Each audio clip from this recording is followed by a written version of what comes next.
SailGP is a global racing championship first and foremost, but we also have these incredibly sophisticated race yachts that use and harness the wind. You know, we rely on nature, and sustainability is critical for us to go forward and showcase our sport, but then also race for the future.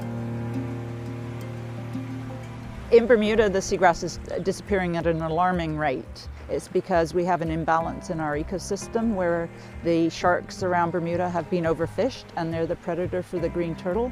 Their grazing makes the grass so short that the other animals that normally live in the seagrass have all lost their home. So by putting these cages over the seagrass, it allows it to grow back and provide a habitat for these other animals. Seagrass is essential for the health of our marine ecosystem around Bermuda. Seagrass also produces oxygen and it takes in carbon. The horizontal stems of the seagrass help to hold the sand and sediments in place, and it's important to keep our water clear for the reefs because they need clear water to grow as well. So we've been out on the water and fixing some of the seagrass cages, basically try and bring to life the seagrass that's depleted in some areas. So one of the reasons I was really keen to get involved with SailGP was because of all their sustainability work that they're doing. I think it's hugely important for athletes to get involved with projects like this because we're very lucky to be able to do our sport to a very high level, but what comes with that is the ability to have a voice and to use that voice for things that you really care about. It's a really privileged position to be in. So sustainability is a huge passion. So I was obviously really excited to be able to get involved with this project. The turtles will be able to stick their heads in as far as they can reach, but they can't get the large area which will be a habitat for fish and lobsters and seahorses. Our ecosystem is very diverse. We've got 4 species of seagrass growing in Bermuda. We have covered over 600 square meters of struggling seagrass with cages. The seagrass cages will remain in the water for probably up to about 5 years. At that time, we'll reassess our strategy. I think it's brilliant because everyone has a really close connection to what's actually going on and what we need to do to step forward and bring awareness not to Bermudians but other people around the world. And I think this seagrass project is something very, very small that matters a lot to people here on the island.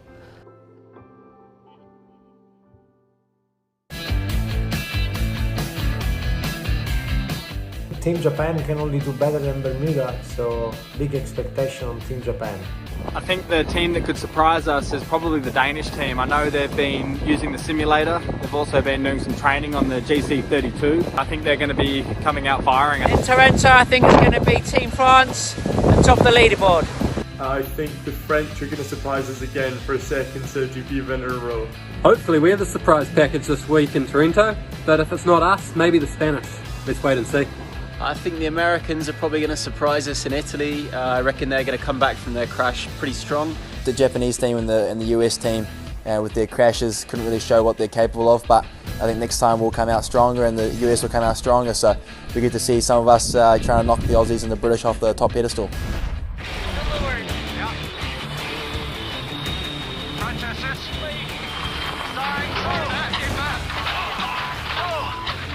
We're f***ed off.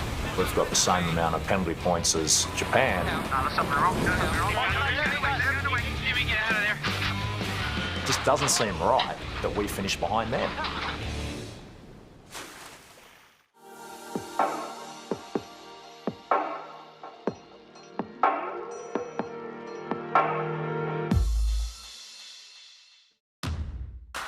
Jimmy's one of the best sailors in the world. You can't win an America's Cup as a skipper without being one of the best sailors in the world.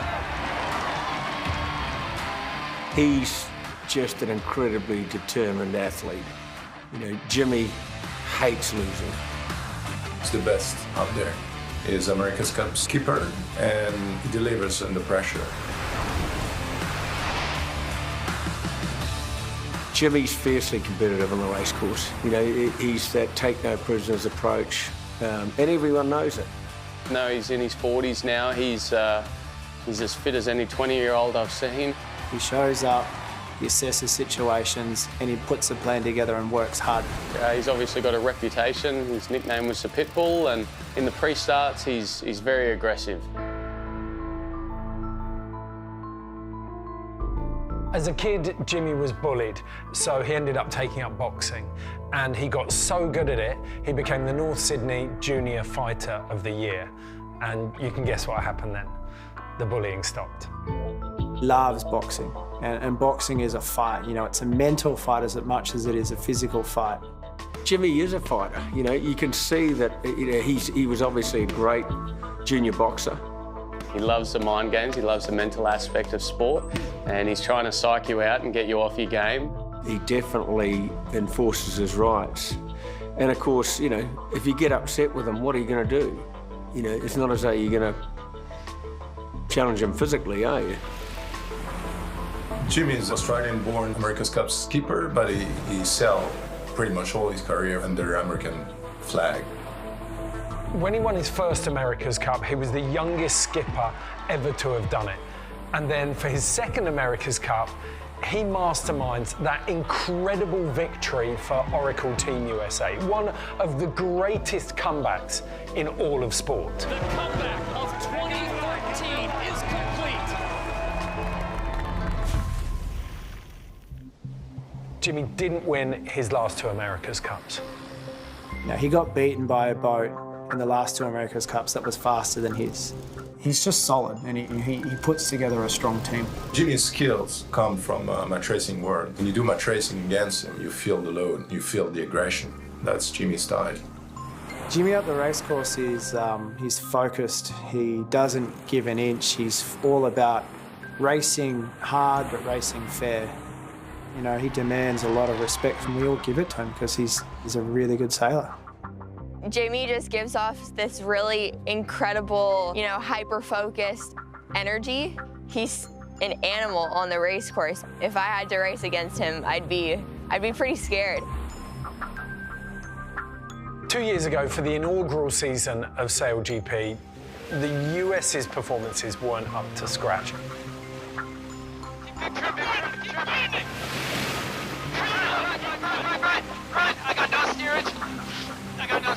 So SailGP have signed Jimmy Spithill specifically to turn the US into a winning team.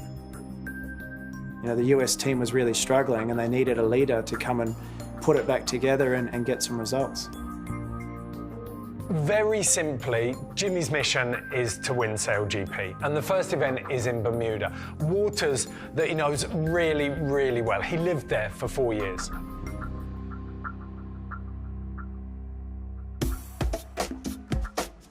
Bermuda is perfect location for I-50s because it's a closed environment.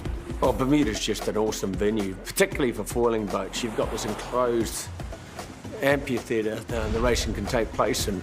The water stays really flat just because it's like protected by the bay and by the sound and just by land. So the wind kind of like funnels over the land into the Great Sound. That venue is just designed for foiling. It's just a match made in heaven, and that's why we were there for the first event to really, you know, kick it off with a bang. You get to Bermuda, and I don't think people realize how big of an operation it actually is. There's just so much going on. There's all the teams, and then there's the tech team, and then there's the broadcasting and the TV. Huge stage, huge expectations. Jimmy and the US team have definitely come here to win, but they're up against 8 of the world's best sailors, and they're all in exactly the same boat. You walk around the base, and there's so many big sailing names everywhere you look. We were looking out for the Australians, Nathan Outeridge, and the Japanese team, the Brits, of course, too.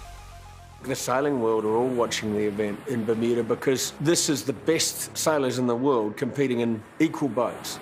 It's the same conditions for everyone, and it's the same tools for everyone. And now we know that we're going to see 8 F-50s pushed to the absolute limit. I think the speeds that these boats are reaching now are getting up close to 95 kilometres per hour. I mean, that's just amazing. And of course, with the new foils coming on stream, they're probably going to go faster. Sailing an F-50 is like driving a Formula One under the rain. And when you've got different team members, there's one who got the brake, there's one who got, you know, the engine and the accelerator, and there's one who got the wheel. So, you know, it's pretty hard. It's the hardest boat in the world right now to sail. And we've intentionally made it like that. It needs to be a boat that rewards sailing talent. Sailing an F50 is not like sailing a boat. You're on these two foils, so you don't feel the waves. It's gliding along. If you get too high, it gets quite skiddy. You know, imagine a rally car going around a corner where it's skidding on edge and you've just got grip. And if you fly it too low and you hit the water, then you're plunging and you're getting a big fire hose in the face.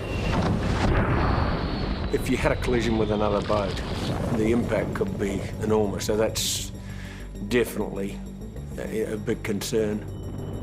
With 7 other teams on the racecourse, you've not only got to worry about sailing your own boat, but you've got to be pretty aware of where those other teams are. Can be dangerous. If things go wrong, you're under the water. Welcome to Bermuda Sail Grand Prix. 8 national teams now begin the journey to determine who is the best. Day 1 of the season, and it's clear that the US have done their homework and they've put a very strong team together.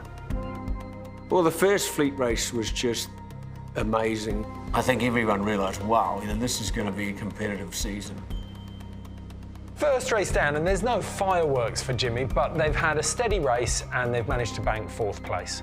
We finished 4th. The team was pretty happy just to kind of be in the mix. Not bad, boys. Not too bad. Over the next couple of races, you start seeing those incremental gains being made by the US team, and they punch their way into the top 3. And that, I think, is where most people expected them to be. Nice comeback from Jimmy Spittle in this race. Got himself up through to 3rd. Boys, nice good comeback. I think they're going to come away from today really quite happy. Race 3 was just scratching the surface and what this team is capable of. After 3 races, everyone's thinking Jimmy Spithill's arrived. I, at that point, realised, this is going to be a great season. This is going to be a great championship.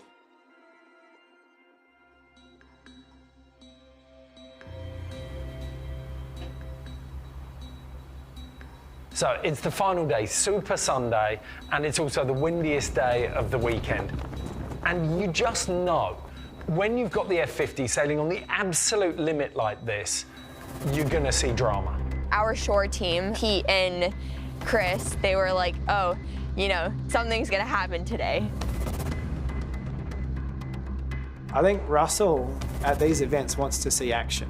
What do you watch sport for? You watch it for an interesting story, the drama, the upset, the thing that you weren't expecting.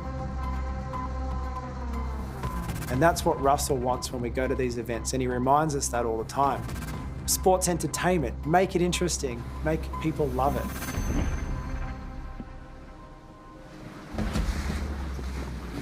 The boat's turned down towards the line, a brilliant start as we sprint towards mark number 1. So race number 4 starts, a lot of breeze. I'm on the chase boat, just below the line. Boats are doing 50 knots on the first reach. That's when the danger starts to creep in. All the boats screaming, running under a kilometer per hour. There's a lot of stress, and that's the high speed. When you get into that race course, everyone's super close together. On that first reach, when everyone's going super fast, all very close together, that's the most exciting part of the race. And that's the part where you have to risk the most. At that reach mark, you have 2 choices, going straight or try a shot maneuver straight at the mark. Hey, stand by for a turn. So everyone really lights up the throttle on the first reach, flies as high as they can, does as much twist on the wing as they can, and just really maximises speed. 3, 2, 1, turning. We do an early jibe out. That was a really strong move because it kind of separated us from the rest of the fleet. The boats have turned and are heading downwind, and they are at full throttle. We're having a really good race. We're right in the mix. We had, I think, one of the best bottom mark roundings I'd ever seen us do. It's a tight rounding there. Press, press, press. Jimmy Spittle up to 3rd place. I look over at our coach, Philippe, and even Philippe is like, oh yeah, that was, so good. We are 3rd, in front of us, Australia and Great Britain. And just behind us, we have Japanese. The danger really is the collisions with other boats. Most people look at the boats as obstacles, and so you're pretty much out there doing your own race with 7 obstacles in your way. There's 8 teams here that are all got an equal chance of winning. But at the end of the day, only one team's going to win. We're going pretty quick because there's plenty of breeze. It is clear that the Japanese are coming on ports. We're on starboard, we're right away. As we were sailing on port, we said, if Jimmy tacks, it's a marginal cross. And then I said, we're crossing. If USA tacks, it's a marginal cross. It's pretty clear in our mind that he has to duck. Here we go, on starboard tack, the American crew and Spithill coming in on port, Nathan Outridge. And so at that point, we all focus in on crossing. I've got us crossing. And then all of a sudden, Chris turns to me and says, no, we're not crossing. You could hear Chris and another crew saying, yeah, no way, we gotta cross. Marginal, no cross, no cross. We duck. And so I have a split-second decision here. Do I try to make the duck and go behind, or do I roll into attack? Tacking then, tacking. At that time, Nathan, tacked and did it too slow. Right, sis. Wait. Sorry. Get back.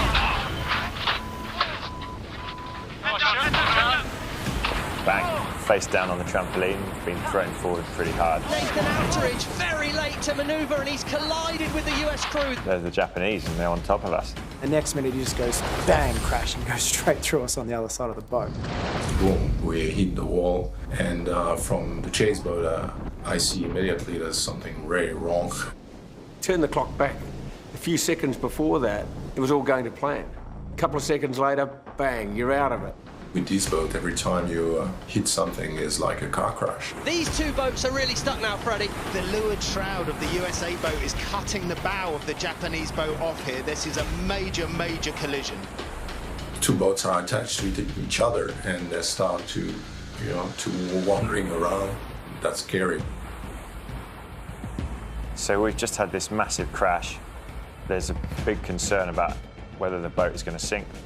Jimmy jumped off the wheel and started to push the other boat. Jimmy, just stay away from it. Jimmy, get out of there. I was thinking, okay, if everyone's all right, let's get these boats apart and let's keep racing.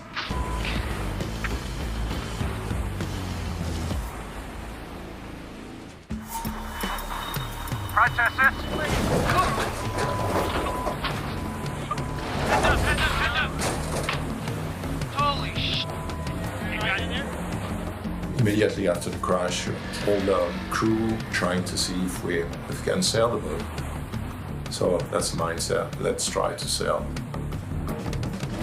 There was really no stopping them at that point. I think that just, speaks to the kind of attitude we have here, and it's pretty powerful. We separated the boats. Everyone was okay on both teams, and then we said, guys, let's just try and finish this race. That's almost seamanship. And so we started to sail. We knew something didn't seem quite right. There's something wrong. Oh, no, get out of the way. Unfortunately, the rudder jammed, bore the boat away, and we capsized. Everyone just ducked, and we slowly laid it on our side. And then you're sitting there in the hull pretty helpless. Both Japan and the USA were looking really good to qualify for the final. And then a second later, that final's gone. Well, I mean, I still don't really, I don't think all of us really know how it happened or what. I mean, it was a port starboard. All of a sudden, we just full port starboard with Team Japan. Definitely not the way you want to finish an event, especially when you're right in the mix. To just get taken out like that, it's pretty disappointing.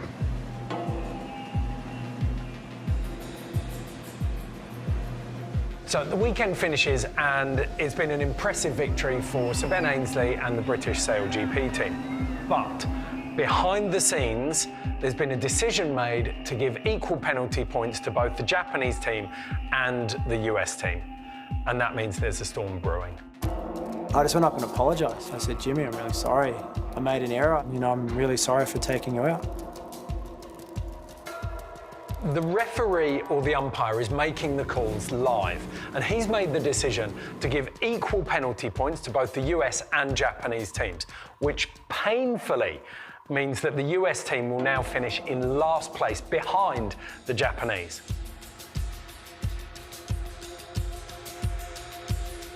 Yeah, I think we were wrong. Just doesn't seem right that we finished behind them. There was contact, there was some damage. So under Rule 14, do we then need to take any action? What struck us at the time, it looked to us like USA did absolutely nothing to keep clear. Well, this is where I have a big disagreement with Craig and the jury. The jury essentially have said, well, with damage, what's known as Rule 14, it's a binary rule. I disagree. I don't think it's a binary rule. If you look at Rule 14, a right-of-way boat need not act to avoid contact until it's clear that the other boat is not keeping clear. When we were aware that Japan was not going to keep clear, I mean, there's a split second. There's nothing you can do. Could they have avoided the contact? Well, if they couldn't see, then how can you blame them? But at the same time, you have to be aware of what's going on around you at all times. If you're sailing at night, you have to be watching what's going on. You have to have crew that are seeing what's going on. Well, I think the biggest challenge for umpires and juries are none of them have sailed these boats. I mean, there's only a handful of sailors in the world that have ever sailed a boat like this. It's like a Formula One car. I mean, we all drive cars, but none of us have any idea what a Formula One car will do, what a MotoGP bike will do. So it's very, very challenging, I think, for a jury or an umpire to try and get into the head of someone driving these boats or making decisions and do it in a way where they can relate, because let's face it, you and I can't relate to a Formula One car driver. We haven't done it. I spoke to pretty much everyone in the sailing world. I spoke to Larry Ellison. I heard from all my fellow competitors in the SailGP, sponsors. I heard from kids in Learn to Sail, junior sailors, but everyone had the exact same opinion, and I don't get it. A few days after it, we were off. You didn't see the guys just split apart. Were they frustrated and annoyed? Of course they were. They're athletes, competitors, even our guys on the short team, but everyone had the same response in that, okay, we'll come back in Italy. That's how we're going to respond. So that, well, for me, was actually a pretty satisfying moment, because then that meant, yeah, we've got the right team here. We've hired the right people.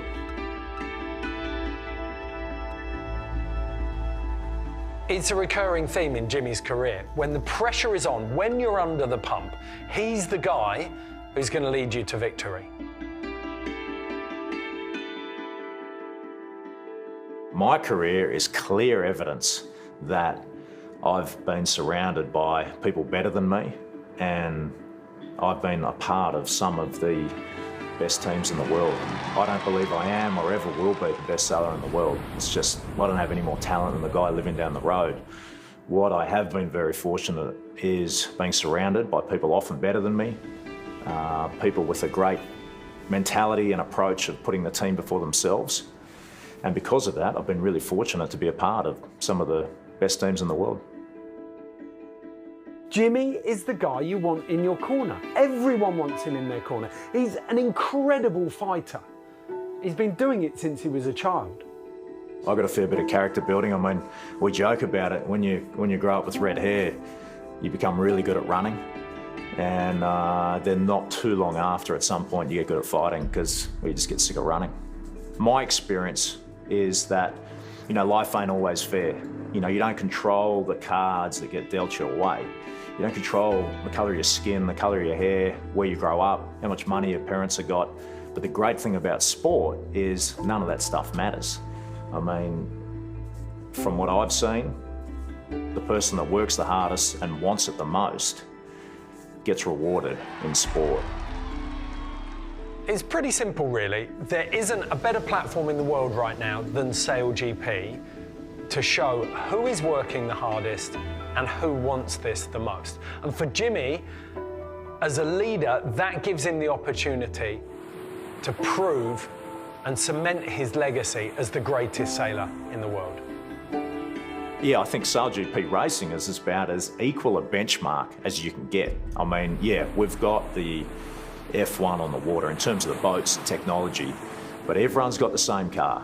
You know, everyone's got the same boat. There can be no excuses or arguments about that. Everyone has to meet a weight limit. And so it really does come down to the team that can put it all together out there and go out there and get the result. I think the team that gets out there and wins this season of SailGP, they clearly will be the best team in the world.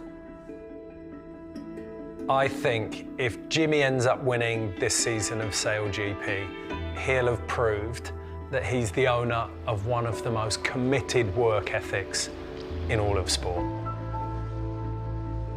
I believe any champion athlete can be made, can be trained. You know, I truly believe you only have to look at history. Michael Jordan wasn't picked as any of the top draft picks. Tom Brady wasn't in the top draft picks for quarterbacks. That's the great thing about sport. You know, you don't need to be coming in as a favourite. And in a lot of ways, we see examples of that, not only in sport, but in daily life, of that person that just isn't the perceived favourite. You know, they come from different circumstances. But that's what I think is the cool part. I think that's what life shows.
The glorious waters of Taranto host the Italy Sail Grand Prix. There are new faces and old rivalries that will play out here in southern Italy for the 8 elite teams. Battle scars are repaired, and revenge is on the cards. 3, 2, 1. Here we go.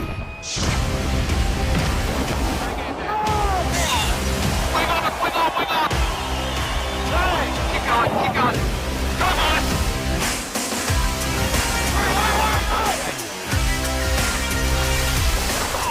Hurry up, boys. Come on. I love this show. And we welcome you to the port city of Taranto, the host for Event 2 of SailGP's second season. There are the 3 scheduled races on the day, with activity on the dock, which has been underway since first light, preparing these amazing boats for the day's battle on the Mediterranean. Today, the quest begins for the maximum points and an overall win here at the first Italy Sail Grand Prix. Alongside Stevie Morris and Freddie Carr and Ali Vance, I'm Todd Harris. Light wind seems to be the order of the day, but as we've seen during practice sessions, these F-50s are capable of sailing at nearly 3 times the wind speed. After one event, the standings look like this. Great Britain took top honors in Bermuda just weeks ago ahead of Australia and France, who made it into the podium race. For Spain, New Zealand, and Denmark, really a mixed bag. But the big story coming out of Bermuda, other than Great Britain getting the win, was Japan and the United States. Both favorites coming in. Japan was the runner-ups last year in the 2020 season of Sail Grand Prix, but they got together with the United States, and things looked awfully bad out on the Great Sound. The final day of racing has arrived as we welcome you to the Bermuda Sail Grand Prix. Boats turn down for the line, it's tight at the gun. Australia, Great Britain and Japan break the line even. It's a sprint now as we blast towards mark number 1. We've got a big issue in the middle of the fleet here. Nathan Outteridge very late to manoeuvre and he's collided with the US crew. This is a big moment on board here. The Japanese boat on board the American boat. Obviously some pretty significant damage, so we're going to have to build the list, speak to the tech team and the organisation and try and get the boat race ready for Italy. To fix it if we were going to race next weekend, it's going to take a while to get these boats back together. What we managed to do was get to a point where we were happy with the repair structurally. But it does get difficult because as soon as you get your teeth stuck into something, it's hard dropping tools and then going backwards and forwards. We set them up next to each other so you could bounce from one repair to another. The last stages of the process comes down to the detailing, the fairing and the paintwork.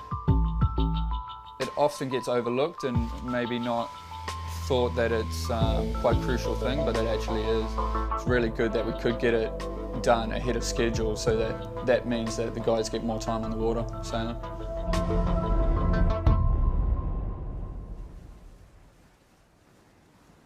Well, the crowds are in place and the atmosphere around the whole of Taranto has been really buzzing this week. The locals certainly embracing this event. Today, over 900 spectator boats are out on the water.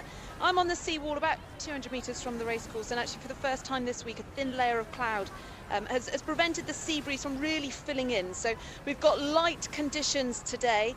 The wind forecast around about 15 kilometres an hour. It doesn't feel quite that strong at the moment. The big news is, though, that in these light winds, the boats are down to the bare minimum crew members, just 3 people on board as opposed to the usual 5.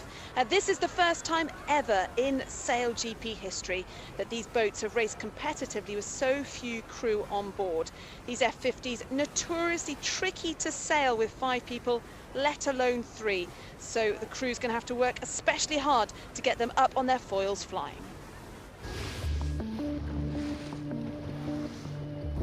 After our first day out here, we have seen that probably we will be mainly sailing in light breeze. One of the biggest challenges in sailing in these light breezes is to manage to foil around the whole course. It takes a long while to build a parent wind and get the boat up in the sky and foiling. And it's a big penalty if you do small mistakes, because they will lead you immediately to stop foiling. Flo, as a wind trimmer, and me need to be really coordinated, because I fly the boat, I'm in charge of the height of the boat and he's in charge of the heel. And if the height changes or the boat drops or something, he has to change his heel, and that impacts also the pressure on my foil, on my side's foil, and we can have a bit of snowball effect, so it's super important to be coordinated.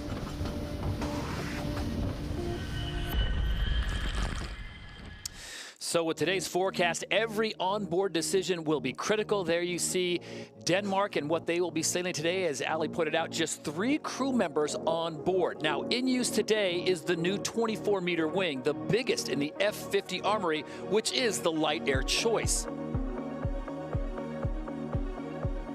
And not needed is the much smaller wing at 18 meters. But watch out later this season for the biggest of them all at 29 meters and still under development. That is the technical aspect. Right now we send it back to Ali Vance as we meet all 8 teams.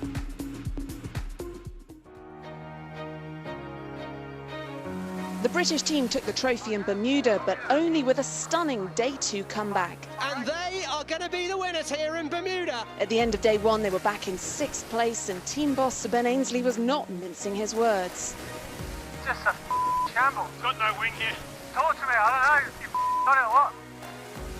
But Ainslie is unable to sail in Taranto and hands over to his former rival Paul Goodison, another star with an Olympic gold medal and 3 Moth World Championships. Australia was almost invincible in Bermuda in the first series of Season 2, until that is, the final, when they ran into the British and met their match. We feel a little hard done by. We sailed so well all week, but those are the rules. You got to win that last race. We knew it when we signed up, and we were close, but not quite there. An unusually humble Tom Slingsby, but don't be fooled, he's out for revenge with his all-star crew that holds 4 America's Cups, 3 Olympic medals, 4 World Championships, and of course, champions of SailGP Season 1. Australia is the 2019 SailGP champion. What a turnaround Bermuda was for Billy Besson and his French crew. Big disappointment since Season 1, but 3rd place getter in Bermuda, which put the first grin on Billy Besson's face that we've seen in a long time. We are very, very happy to be on the final race. The question, of course, is whether they can keep that up this season, and how much of that turnaround in performance can be put down to their new wing trimmer, Lee McMillan, fresh from trimming the British challenger in the last America's Cup. Missing out on getting into the final in Bermuda by just 1 point was the youngest crew on Spain, as one unfortunate slip by driver Phil Robertson in the decisive 5th race ended their chances. Whoa, Phil Robertson nearly falling overboard there, spinning the boat. Whoa, he's managed to avoid the Australians. If Robertson can help Spain into the winning circle, drivers on the other teams who are not performing well will need to look out, because he'll be looking for a new job next season. In 3rd place, Phil Robertson, where did he come from? Spain plans to put Jordi Zama or Diego Botta on the helm. The Olympic Games have forced changes aboard New Zealand as Pete Burling and Blair Tuke step off the boat to prepare for the Games. The new driver Arnaud Sarofagis is from Switzerland, prompting questions in the intensely patriotic Kiwi sailing community about why a Kiwi isn't driving in Taranto. A poor 5th overall in Bermuda was not what the SailGP newcomers expected. Denmark began their first season in SailGP placed 6th, but they would have finished last without the help from Japan and the United States. Months of training before Bermuda didn't seem to help, as a lowly 5th was their best race placing. All the pressure is now on driver Nikolai Sehested to turn things around. What an awful result for Japan. The runners-up in Season 1 but placed 2nd last in the Season 2 opener after they crashed out and were penalised in the 4th race.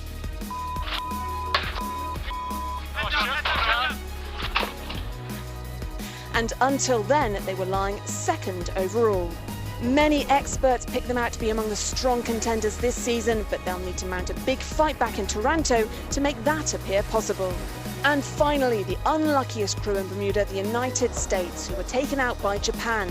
They were in 4th place, and strong performances in race 4 and 5 would have qualified them for the 3-boat final, but of course it wasn't to be. Their series got worse when they capsized and finally were penalised at a later umpire's hearing for failing to attempt to keep clear. Let's see if anger helps them in Taranto. Well, it's a great view of our stadium course here in Taranto, and as the final seconds count down to the start, it's about being on the foils just behind the line as the gun goes. This reach to Mark 1, the fastest course of the race. And as they turn downwind, you might expect the boats to slow down, but by sailing at angle to the wind, they can achieve speeds of up to 3 times the wind speed. Gate 2, and the boats can turn left or right on the upwind leg. They have to sail at angles of about 45 degrees because sailboats can't sail straight into the wind. Again, the crews look for the best wind, and that will vary across this race course. Through another gate of the course, and it's off downwind on leg 4. It's about finding the strongest wind and sailing the shortest course possible, while keeping to a minimum the number of turns you will have to do on this leg. as we come to gate 4, expect lighter winds. It's going to be a tricky part of the race course here, and it's the last opportunity to pick up places.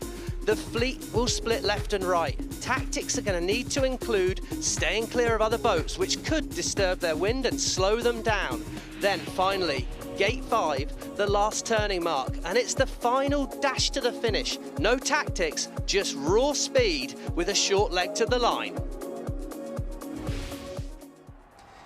Well, the high temperatures and cloudy skies have not chased away the Italians. They are very excited about Sail Grand Prix as the Italians host SailGP for the first time. A good town known for sport, as the Giro d'Italia has been here before. But the big question now is we are 2 minutes away from race number 1. Freddie Carr, how do you handle these F50s now, not with 5, but with just 3 crew members? Todd, I have absolutely no idea, and I know that these guys are figuring it out as well. This is a 50-foot foiling boat, and all the maneuvers are going to be done by 3 people. They've taken off the front power units. The front grinders are off the boat, the heavy units, and then between the helm, the wing trimmer and the pilot, they've got to get these boats around the course. It's going to be so hard in the maneuvers. What we've seen from them practicing is in a straight line. The helmsman is also the pilot, but he's now not the tactician. The wing trimmer has become the tactician, and trust me, the pilot is doing everything else. He's running all over the boat. Well, it's just fantastic to see this. These are the best sailors in the world, but we saw in Bermuda it does take 5 to sail the boat. Here we are, Paul Goodison, new helmsman on board the British boat there at the back. There's a great example of pilot Luke Parkinson leaning forwards and also having to trim the wing for Ian Jensen. So the entire fleet is there as we are under 1 minute away from the first Italian Sail Grand Prix. This is the second event of season number 2, with Great Britain winning the first one back in Bermuda. And just 3 crew members on board. The speeds won't be as high as what we saw in Bermuda, gentlemen, but we should be in for a very tactical, interesting race with 8 boats. Really interesting there. The comms coming off Japan is Nathan saying we have to keep it on the foil here with 35 seconds to go. Got to keep it ripping in this light stuff. If you get below 20 kilometers an hour of boat speed, you're really going to struggle. Well, with 26 seconds out now, it's about finding a gap. The top end of the start line, towards the top of the screen for us, is the favoured place to be. 19 seconds to go. The start is crucial. The Spanish in control at the moment. Phil Robertson, who's got their timing right. Paul Goodison's looking bad out the back. Let's see. Here goes Outridge at 9 seconds to go. Is his timing good? It's going to be tight at the top of the line for Sarafagis. And here comes Australia. Slingsby flying in, but there's nowhere to go. And there we go on the gun.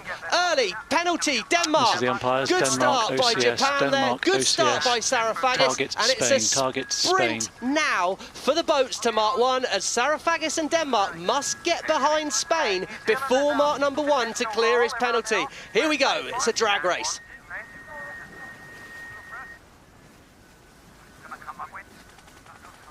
That was Outridge on the back of the boat, saying potential role for the Kiwis. The Kiwis to the right of the stream there, New Zealand, they have a faster angle, 50 kilometres an hour, but Outridge and Draper still managing to find 53 kilometres an hour as they head to Mark 1.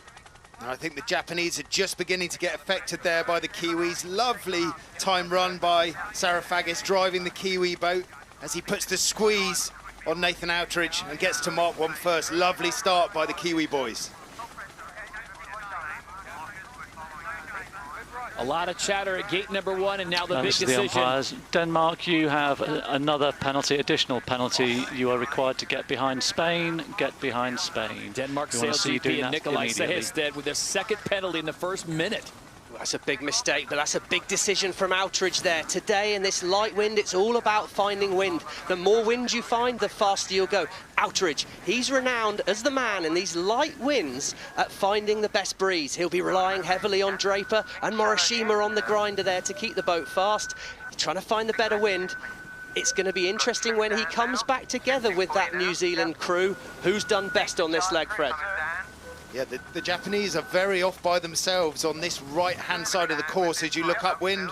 But the New Zealanders and the Americans have kept it really simple as the Kiwis roll into a jibe just through the jib and the wing slot there.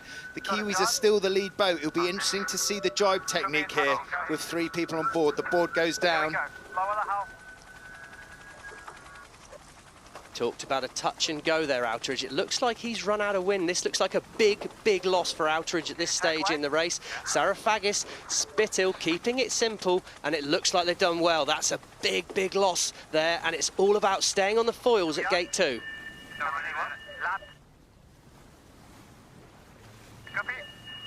That's Sarafagis on the helm there. Jason Saunders, wing trimmer for New Zealand. These guys are all new to the boat, Fred. That's even more impressive that at gate 2, they're in the lead. Yeah, and you look top of picture there, the Australians are dead in the water. They have stopped moving. I wonder if they've got a technical problem that's removed them from race 1. Freddie, I think what's important to remember is these boats, we're powered by nature. We rely on the wind to sail these boats. If you slow the boat down, you lose what we call apparent wind. That's the wind we make from our own speed, and you'll never get back on the foil. They're just sat in the water. Goodison coming in 4th place, and Outeridge, it's a big loss, back to 6th. So moving on to leg number 3 after they go through gate number 2, New Zealand, a surprising lead out front, as the gentlemen have pointed out. Arno Sarafagis has filled in for Pete Burley, the American Cup 2-time champion, doing a great job here in this race, but the USA and France 2nd and 3rd right now. I think what's interesting here is Nathan Outeridge now, he's heading back, he's taken a right turn, and he's heading towards the side of the course where the other boats gained. If you make a mistake, the key thing is not to make another one. So it's interesting, Outeridge perhaps learning from his mistakes, and we can see here the boats are all struggling once they fall off the foils to get back on the foils. So manoeuvres are key. Here come the Spanish into gate number 2, but they're a long, long way behind the leading boats at this stage. Still struggling at 8 kilometres an hour. Tom Slingsby, look, it must be gear failure, surely. Hydraulic problems we're hearing from the race course at the moment. That's a big, big blow for Slingsby in race 1 here. And this is going to be so difficult to get these points back. Remember, they finished in 2nd place in Bermuda. They are the defending champions overall. As France has now moved into the lead ahead of New Zealand, the USA has dropped back to 3rd here on leg 3 of 6. Flight controller Morvan, he's off his flight control position, up on the grinding pedestal then. It's all about sharing your jobs. It's a bit like one of those bands you'd see in the middle of town, Todd, where there's a guy with a drum on his back, a cymbal on his head, and he's playing the flute. It's the epitome of multitasking on the open seas, and France right now is doing a great job as the USA has now overtaken them just barely, with Great Britain moving ahead as France has found just almost a dead spot, Freddie, on course. We're getting to ley line. There we go, that's McMillan talking about where they are on the course. What you have with McMillan and Billy Besson is 2 traditional catamaran sailors, so they're not necessarily out-and-out foiling legends, but these guys have been sailing on 2 hulls their whole life, and I wonder in this light stuff, that pays off. Tight moment here, the Kiwis, they've dropped back, and it's Jimmy Spithill on screen there and his USA crew. He's kept it simple the whole way round this course. That was Rome Kirby asking for him to change the rudder setting there. I don't have anyone on starboard, I can't see.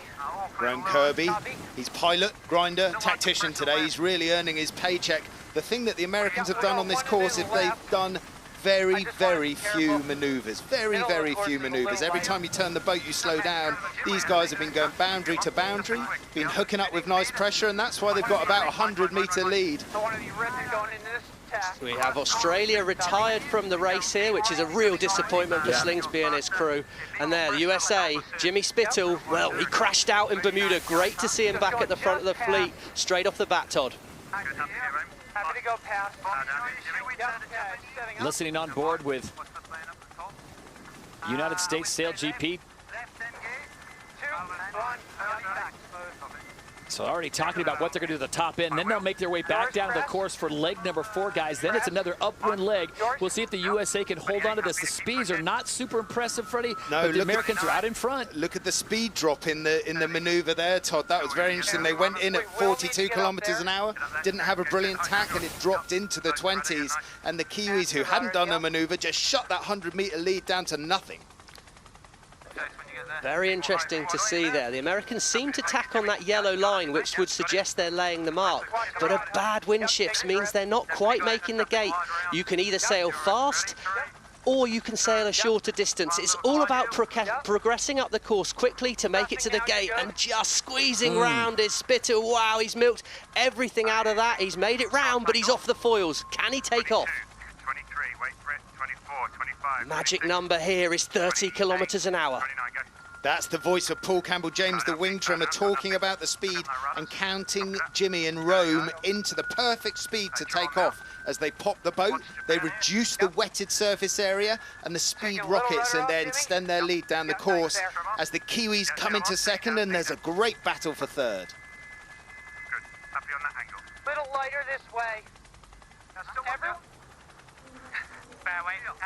Second place there, Sarah Fagerson, the Kiwi crew. Third, Besson. And squeezing round the mark, it's Phil Robertson. He has the right of way to go in there. Goodison must keep clear on the British boat. It is tight.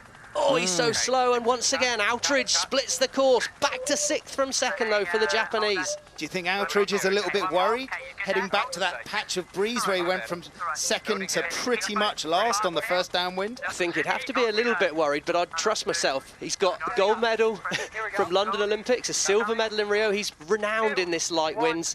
But right now, Jimmy Spithill and his US crew, we're hearing so many comms, it's just great. That's a great shot of... Great shot of Rome Kirby there. He's the pilot on board who flies both boards, and that's a really tough thing to do in the high-speed Look jibes. at the top of screen, Freddie. That was a terrible jibe. You heard them say, pop the wing, pop the wing. No one popped the wing. You have to change the side the wing's set up to keep the wind flowing around it. They lost that. They lost speed. They've fallen off the foils, and it's now a chance for Japan and Nathan Outridge. They've jibed. He's coming back already on the foils. There goes Morishima. He's working hard to pull that wing sail in for Chris Draper. And then we'll work it down. Okay, everything for depth now. That's Nathan Outridge, everything for depth. He's just talking to Draper where he wants to sail the boat. So there you see the speeds. The USA still in front. New Zealand sitting in second, and France has moved into third, but keep your eye on the bottom right screen of the corner with Japan. They have a way, and Nathan Outridge certainly has a way of coming from behind. We've seen it time and time again. This is a great drag race. They've both got one jibe to do, so not only is it a sprint as the Kiwis set up, we're going to have a Simo jibe. Who is the best at jibing these boats between the USA and the Kiwis? When Spithill's talking about soft, he's talking about the wind. He's saying there's not much wind out of here, and they've done a very nice job in that light wind. Well, they have, Freddie, but have they definitely made a ley line? Rome was saying we need to be wide, we need to be safe here. You've got to minimise manoeuvres. Let's see if he's making it. Straight in right. See the dirty air coming off the big wing of the USA, who has maintained that first. Remember just moments ago, Japan was in fifth, now in third. If he can make the mark here, Todd, Japan could take the lead. This is a big moment. Who hits that yellow circle first will lead the race at gate 4. Outridge, judgment incredible. Outridge owns it. Outridge owns it for me.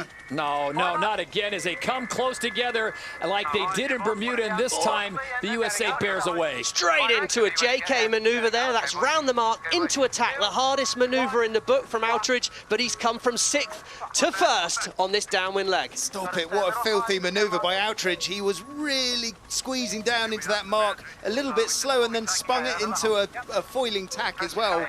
Really impressive boat handling for 3 guys.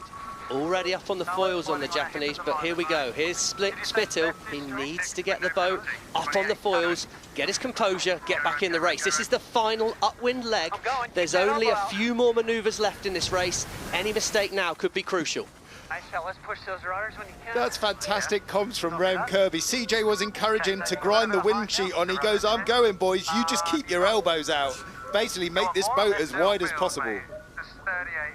Here we are, on board here, Japan. Nathan Outridge, gold medalist in the 49er class. World champion, Chris Draper, a world champion in the 49er class. And that's Outridge talking to Draper about protecting. He knows he's in the lead, he's defending, he's making his elbows wide, as Freddie Carr described it. He's talking about the mode. Chris, pull the wing in nice and tight for me, keep me sailing close to the wind.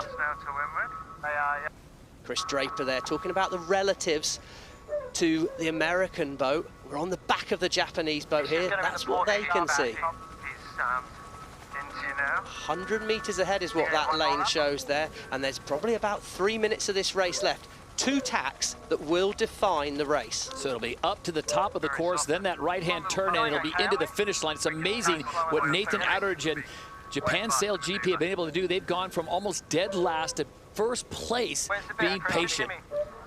It's really funny, Todd. We heard before this that 4 of the crews like sailing with 3, 4 of them didn't.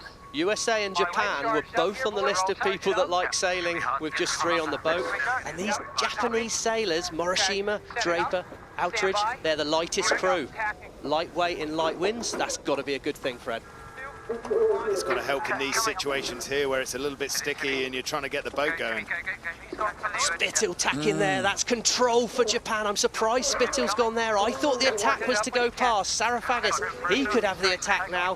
Who can accelerate the boat quickest? Remember, 30 kilometers an hour to foil, guys. And this is a huge tack for the Kiwis. I'm going to talk about the bottom speed in the tacks there. The bottom speed of the Japanese tack was about 8 kilometers an hour lower than the USA. The USA tacked underneath them, held their speed better, and that's why they popped out in front. Can they get the squeeze on around the bow of the Japanese? Freddie, look, the Americans are already on the foils. Outridge will know that. The pressure is on Outridge. And he's going to struggle to get on the foils with the USA there. Big pressure moment. Here, Draper's anxiety. And it's stacked up one further with the Kiwis on the outside rack. This Kiwis in first, and although they might be a little bit further back out of shot, they're actually the controlling boat. They're going to control when we tack into the final sprint to the finish. Neck and neck and neck. Yep. Let's just not come out too deep. Okay. Who would you rather be, Stevie? I think all the controls with Sarafagis, but I definitely would not want to be Japan. He's the meat in the sandwich here, and I think it's about Spittle. Can he find space? Execute attack, he's fast, 45 kilometers an hour for a foiling tack. I don't think he can make that, but he's going to come back at these 2 boats real quick. I think Spittle's going to take this. He really built the speed up there. Outridge called for the Kiwis to go. Spittle is gunning into them. He's going to take the transoms and wind to the line. Kiwis tack, Japanese tack. There's not enough room there, surely. Japan must watch out for USA here. USA can turn him up to the wind. Spittle's the only boat on the foil. Here he goes. Can he roll over the top of the Kiwis? And Jimmy Spittle has gone from 3rd back into 1st place as he squeezes in between Japan and New Zealand. What a move by Spithill. That speed build into his tack, staying on the foil, keeping it ripping. Wow. Oh, and Japan on the foils now, but it's too little too late for Outridge. This is Spittle's race. He's got a simple reach to the finish. The question is, can the Kiwi crew, Sarafagis, can he get on the foils and defend against the Japanese? It's going to be hard. He's in the disturbed wind of the USA, but let's watch Jimmy Spittle take it across the finish. So race number 1 of the first Italian Sail Grand Prix goes the way of the United States SailGP team and Jimmy Spithill. What a performance by Nathan Outridge as Japan SailGP gets past New Zealand for 2nd place. Those points will be huge. And for Arno Sarafagis, welcome to SailGP as he claims a 3rd in race number 1. That was unbelievable, that last little sprint up, and the Kiwis. Fantastic from them. For Sarafagis in his first race in SailGP, I doff my hat, sir. Well, he's a real light wind specialist. I thought more from Billy Besson and the French crew, to be honest. They're coming across the line here in 5th.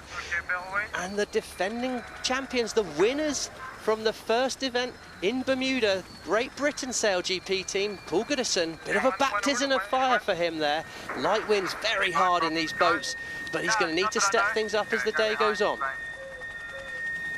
What a race in light wind, but very excited as it came down to the end. I guess the big question I have, guys, before they got to that 6th leg in the 5th gate and Team USA was going so far out, it looked like, where are they going? They're going farther distance. They're going to cut it.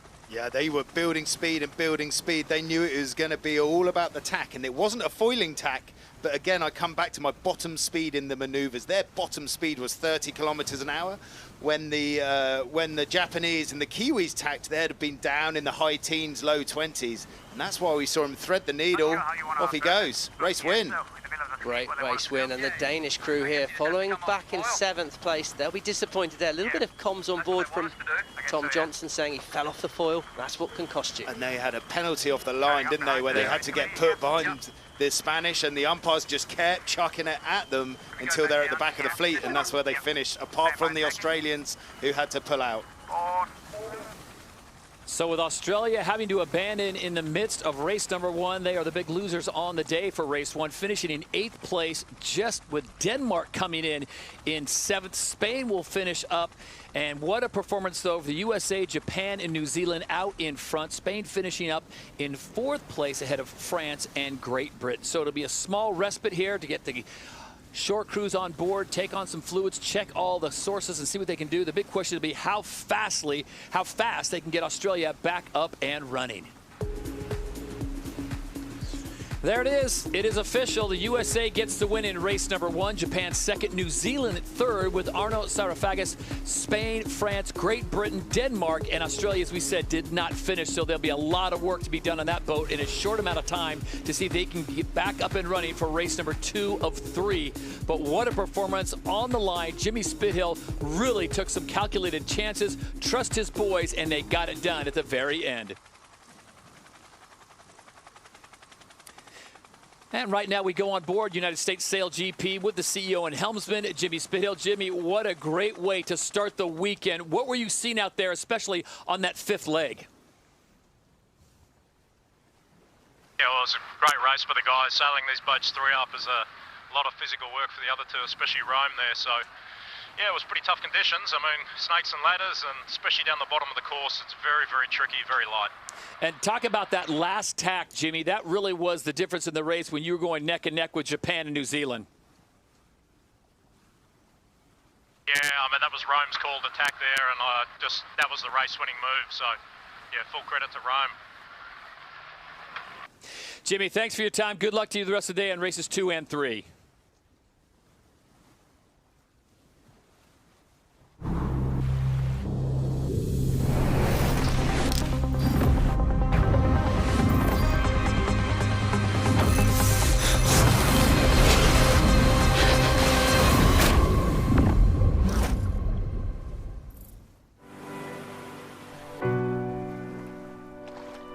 It doesn't matter where you live.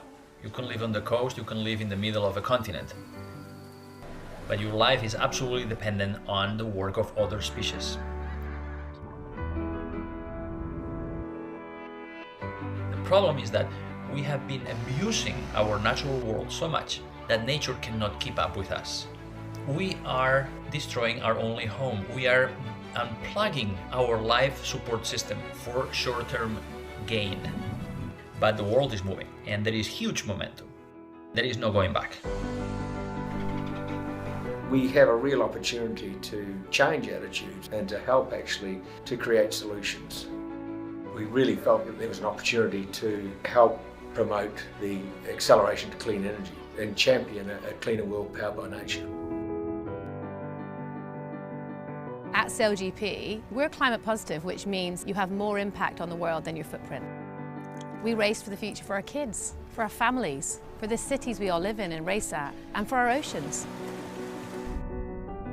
I have hope because I have seen the ability of the ocean to recover, to bounce back, if we just give it space. The sailing community have a huge role to play because sports have the ability to reach more people than anything else on the planet. We all depend on each other's behavior. There is no me alone anymore. The best way for people to understand what we're doing to the planet is to see it. And the best way for people to act is to fall in love again with nature. So sailors, please take as many people as possible into the ocean. Take people with you. That's one of the longest term contributions that you can make.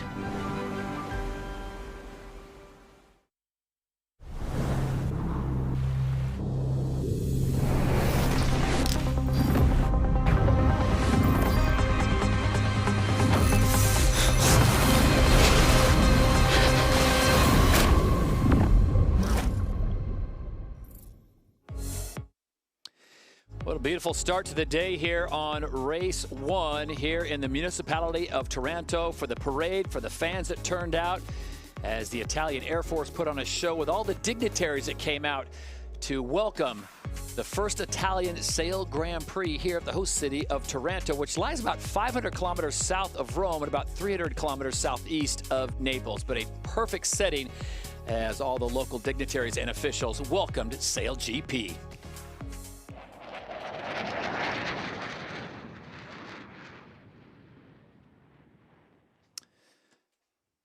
So a beautiful flyover from the Italian Air Force here in Taranto as we get ready for race number 2. It'll be tough to follow a show like that, but Jimmy Spithill and United States SailGP will do their best.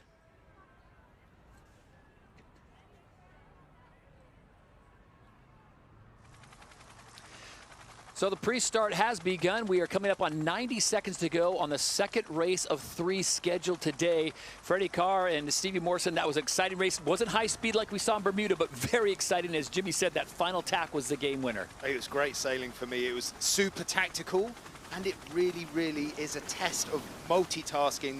These 3 aft sailors, the back 3 in the cockpit, I mean, they are learning in every maneuver. This is only that they had 1 practice day sailing like this. First time they've raced like this. I saw the Australians up and ripping there with a minute to go, so they must have got their pump problem solved. So that's good news. We should have 8 boats on the start line for race 2.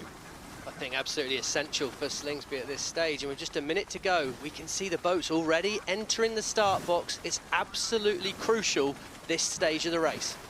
And before we get to the second race, let's check in with Ali with an update on Australia's boat. Yeah, Australia had hydraulic problems. They were actually leaking oil. There's a whole technical team of engineers and technicians, so like a pit lane crew in Formula One. They can fix most problems with it on a boat out on the water in the matter of minutes. So we have 8 boats starting on race 2. Here we go, and they're late into the start, Tom Slingsby, but he's in a nice position now. It's Denmark. Once again, they were over early last time, but they have good control. I'm watching Outeridge at the top of the line, right near Slingsby. Good chance to shut Slingsby out, and he's coming in with 12 seconds on the foil. I think this is great timing from Japan, but there's 5 boats on the start line. The Kiwis in the middle of the line, Sarah Faggis, but it's Outeridge. Has he timed it right at the top of the line? Waiting for the gun. Gun there. Penalty Denmark over the line early. They must drop back again. Penalty New Zealand over the line early. Sorry, my mistake there. It's Kiwis must drop back here. Goodison out the middle of the line, and it's all about the speed here now. Nathan Outeridge, great timing, fastest angle to mark number 1. Control lies with the Japanese. This is interesting. On board the Japanese boat, they took Bruni, their flight controller, off and have kept their Morishima, their grinder, on. Their pilot came off, their grinder stayed on. Look how active he was on that wing sheet, and they are smoking down this first reach. Chris Draper, we can hear there. He'll be the one using all that power from Morishima to trim the wing sail really quickly. And then once we're set, we'll look at anybody come away. Nice puff when we go. 2, 1, coming away hard. Draper there, nice puff to bear away, and Freddie, got to imagine a lot of these teams will look to go straight, and leading at Mark 1, Japan, second place for Great Britain. Race 1 winner, Jimmy Spithill in third. Tom Slingsby, great to see the Australian crew back in the race, and first to jibe away in fourth. So Slingsby takes a page out of the chapter of Nathan Outeridge. This is what Nathan Outeridge did. Remember, in race number 1, he went away from the rest of the fleet, and this time Outeridge goes to the softer side of the course. Guys, you think that was a smart maneuver? I do think that's a smart move. He's learned from race 1, standing by. Outeridge takes the wing sheet. He's now controlling the wing, flying the boat and driving as they turn down into the jibe. Here we go, he says. Here's the boat turning. And lands, looks like a foiling jibe with a pop of the wing. And again, my rake. Outeridge doing it all on the Japanese by the sound of it. Nice jibe there on the Australians. They found space, but have they found more wind? Outeridge lost a lot here in the last race. It's not looking good to me at the moment on the Australian boat. We can see them nearly falling off the foils there as Outeridge decides to do another manoeuvre. He's chasing the wind on the other side of the course of the Australians. He doesn't like what the Australians have done. And here, Great Britain, Paul Goodison, Jimmy Spithill. He's going to have to give room to the British, but they're both split in the course. Look, that's a long, long way to sail, Freddie. They're keeping it simple, but that's a lot of meters to throw away. They really, I mean, the Brits would have had a hard turn to split gates with the Americans there, so they chose to follow them round. If they'd done a jibe round up there, they could have possibly lost the Danish and the Kiwis as well. Phil, looking at the angles they're sailing, like the wind is shifted left. You can find more wind and sail faster, or you can find better angle and sail a shorter distance. Outeridge is renowned for finding that wind or that shorter distance. We're going to have to see how this decision pays out. Nice body stand, Timmy. And just like in race number 1, Australia finds himself in dead last. We'll have to find out if they're having continual hydraulic problems. But it is Japan in first, USA second, and Spain now sitting in fourth, just getting passed by Great Britain. I don't see anybody. Okay, I've got them. They're both on port still. Outridge there. Chris Draper trying to help him know where's the other boats. It's key you know where your opposition are, Fred. Well, they didn't know where their opposition were in Bermuda when they crashed straight into the Americans, so maybe they've worked on their onboard comms talking about the other boats. Here we go, Great Britain now into the tack there. Oh, Goodison, good pressure on the way out. That means we found good wind. I think we're 81, we're quite slow right now. Yeah, agree. Stand by. Okay, that's comms from Tommy Johnson trying to get Sehested to speed up. Yeah, Parkinson, flight controller, out to be a grinder, back to be a flight controller. The takeoff is all on the pilots, isn't it? As Parkinson drops back into his cockpit, he goes down onto his HMI, his human machine interface, and he starts driving that foil. Then he's talking to Ian Jensen just behind him about the speed they have on board. I'll give you a good bet. You see at the top of the screen there, Japan. I give you a good bet Nathan Outridge is flying this boat, Freddie. He's got a lot of experience, and by having a grinder, it means Chris Draper can trim that wing a little bit more accurately than a lot of the others. Here we go. One more tack. Outridge steering, flying, and doing the wing. It's called a foiling tack. No, something's wrong. The side there. Okay, they've got 2 hulls. Trouble with trying to push for a foiling tack is you can end up with a very bad tack. 2 hulls in the water, bad tack for Japan. Got a healthy lead though, 130 metres. And you were right, Stevie, he was flying the boat. On top of his steering wheel, he has a little black twist grip that can control the foil that flies the boat, and he was definitely actively controlling that foil. Big movers right now with Spain getting ready to overtake the United States into second place as Japan still has the lead coming up on gate number 3.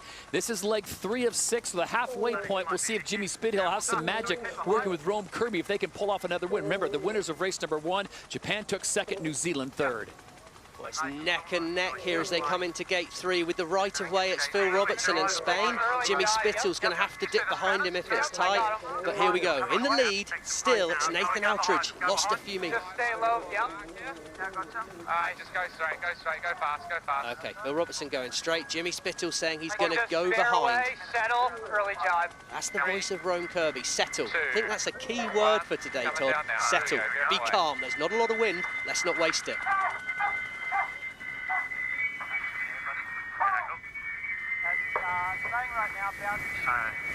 See Rome Kirby working out of one pod, grinding the one in front of him and not in his normal position.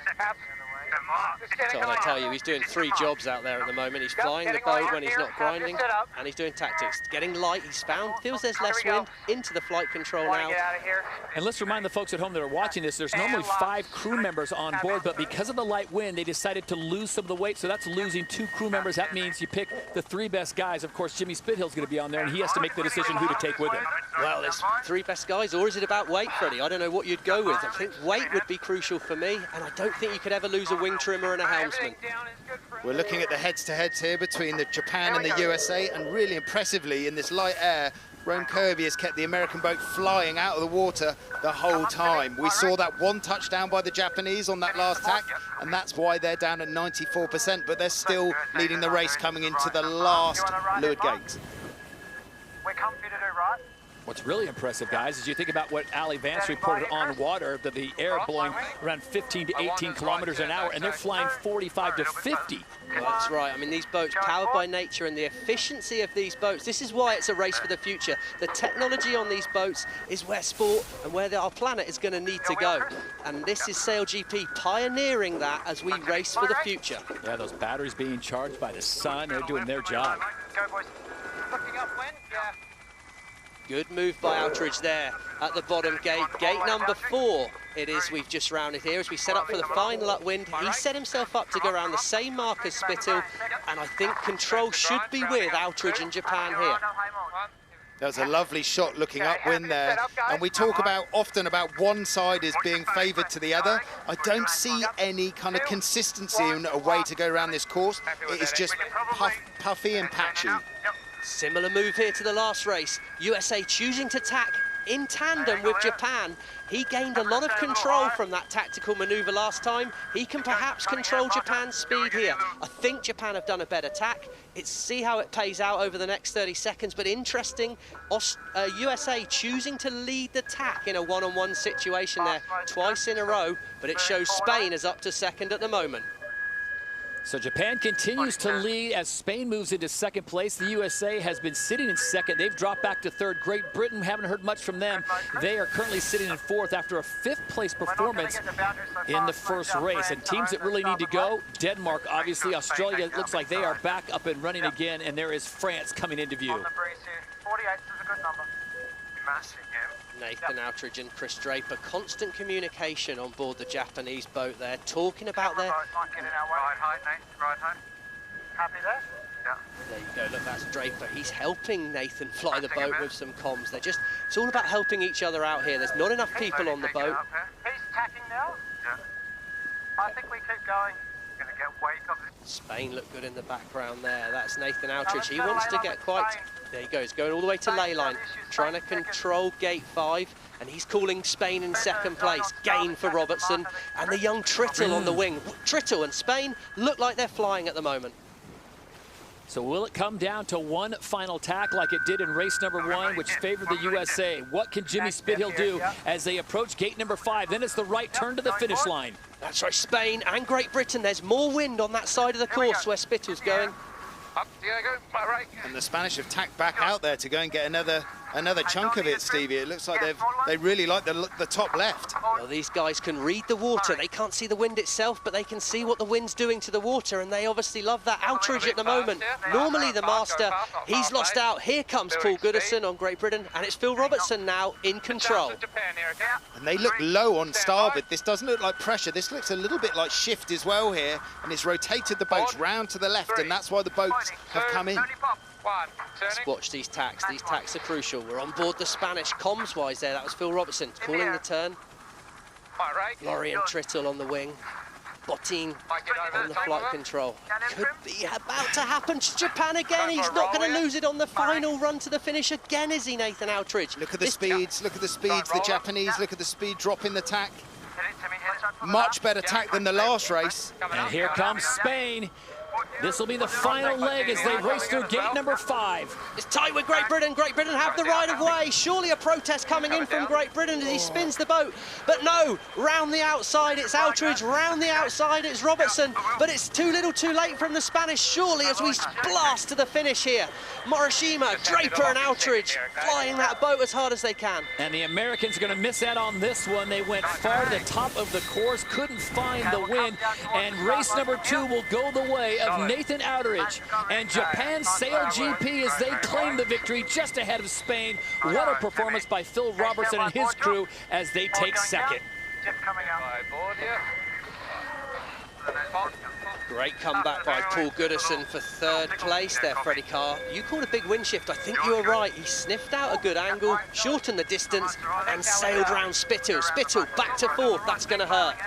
Just felt the breeze slightly rotated on that last upwind. It wasn't about pressure, it was about the wind rotating around the axis. And I really liked how Goodison went for the kill at the very last windward mark. Didn't quite get it. We heard them say protest, protest, but the umpire said no. So Hested back in fifth, and it's very interesting that you can find more wind and go faster, or you say the wind rotates. Just means Paul Goodison sailed a shorter distance up that last upwind leg. Exactly, sailed a shorter distance. Good to see Tom Slingsby able to bring the boat in this time. Remember, they did not finish the first race, so they do pick up some points here, finishing in 6th place with France and New Zealand. The drag race on now. Who's going to finish at the back of the fleet here in race number 2? As here comes Arno Sarafagis and Billy Basson. You're too aggressive, huh? Apologies for the language there. The pressure on as we come into this finish. The French just staying ahead of Sarafagis, but 7th place finish for the French crew after a podium in Bermuda. Well, the pressure's coming back on this crew, and it's starting to show. Guys, you look at New Zealand, though. They come in 8th place on this one. They were 3rd on the first race. They were like 10 centimeters off getting the perfect start out the middle of the line. They just pulled the trigger too early. They got the penalty, and they had to get put to the back of the fleet. So once again, race number 2 goes the way of Japan Sail GP, and Nathan Outteridge coming off a first finish in race number 1, finishing in 2nd place. So on points, they are clear ahead of everyone else with a 2nd and a 1st. USA is 1st and a 4th. So the points now, everyone's starting to do a little math in their head, because you want to finish in the top 3 after the first 5 races so you can go into the podium race. Japan gets the points. They now sit on 15. Jimmy Spithill and USA sitting in 2nd with 13, and Phil Robertson moving up into 3rd with 12 points. Great Britain, New Zealand, and France still with some work to do, and a tough day for Tom Slingsby here on day number 1 of 2. They now sit just on 4 points as the defending champions of Sail GP.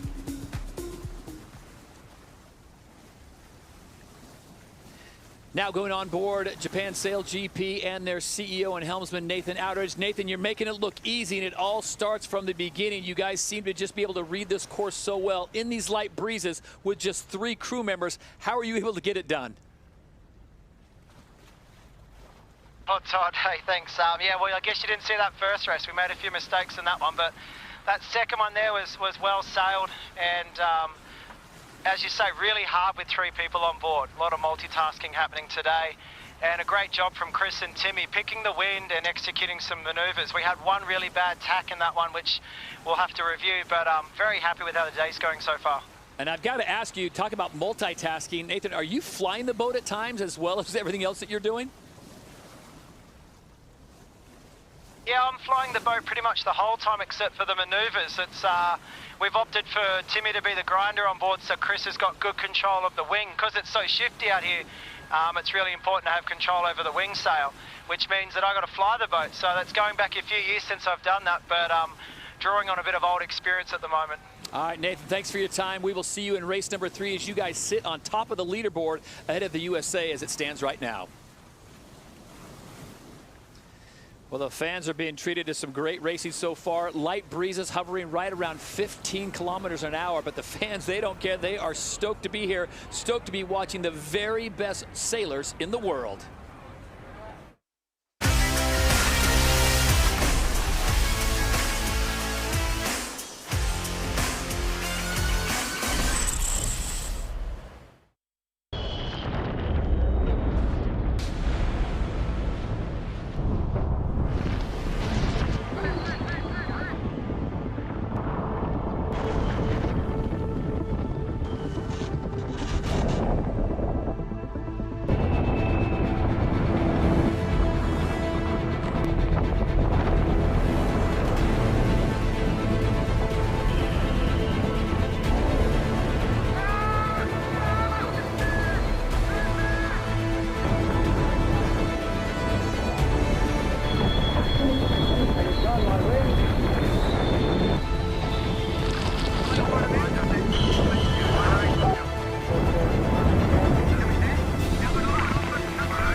Beautiful day in Taranto as we welcome you to the Italy Sail Grand Prix.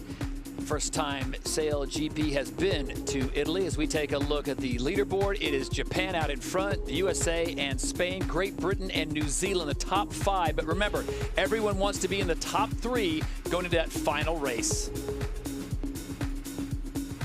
Chance to look back at that race here in the start. Also crucial, look at Japan, Nathan Outridge. He looks like a long way back, but he's up and foiling at top speed.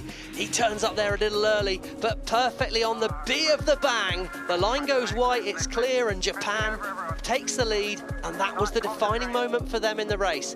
Here we go, popping onto the foils as he crosses the line, and there's Morishima on the grinders. But it was tight the whole way through the race, and this cross was only a matter of meters in it, but Outridge got round, and that was enough to get him to the finish in first place. Good race for the Spanish crew. Okay, stand by, board drop.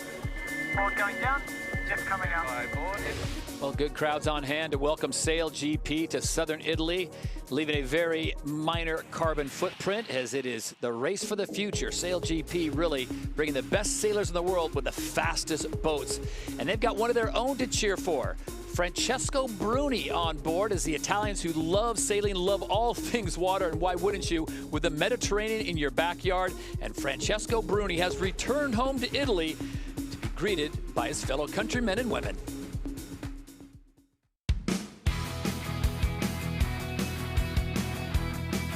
Bellissima sensazione quella di essere qui a Taranto con il team giapponese, finalmente una regata nelle acque italiane, nelle acque di casa. Yeah! Sono veramente contento di poter essere qui. Sarà una bellissima regata e Taranto ci regalerà sicuramente un bello spettacolo.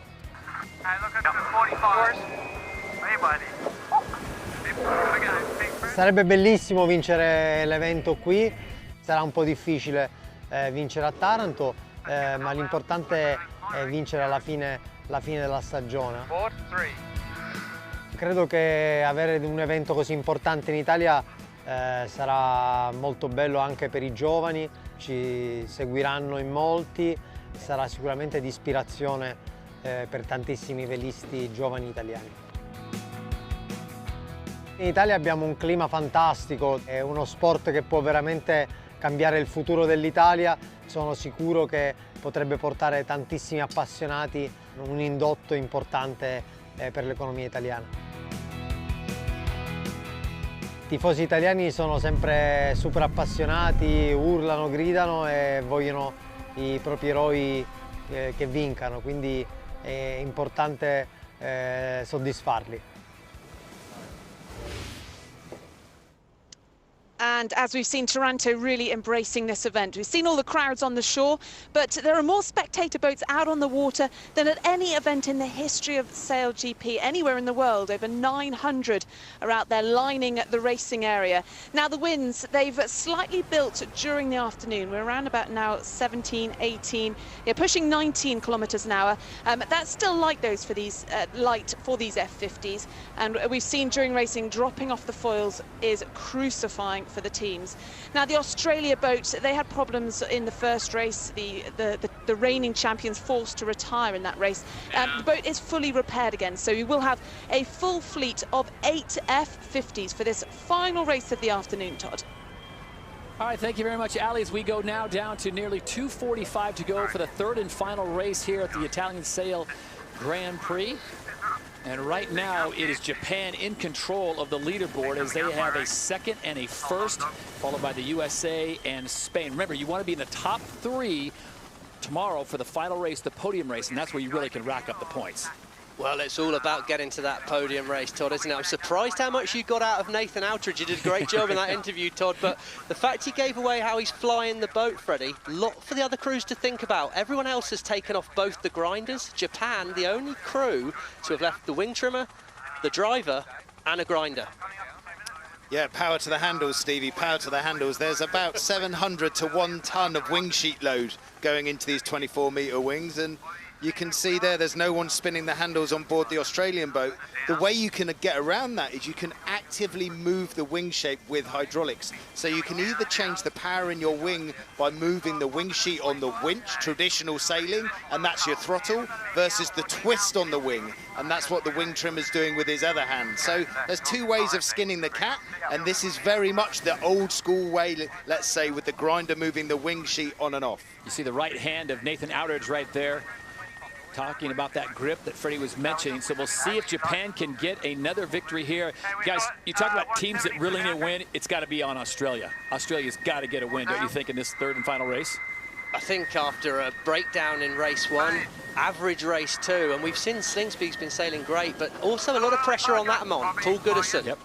Hey, but let's not forget, like the Brits were in Bermuda last time, you can be 6th overnight and win the regatta. Look there, penalty on Australia. Outside the boundary, he's going to need to start behind. Unforced error from Slingsby. Wow, he's making today hard for himself at the moment.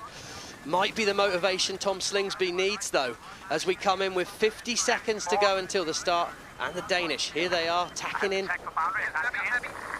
That's to tack for boundary. It was a messy tack. Look, the boat leaps up out of the water. With 40 seconds to go, this is not a good position to be in for the Danish rock wall crew. It feels like they'd be very far out the back of the shot there as we jump on board with the Japanese. They must be middle of the line.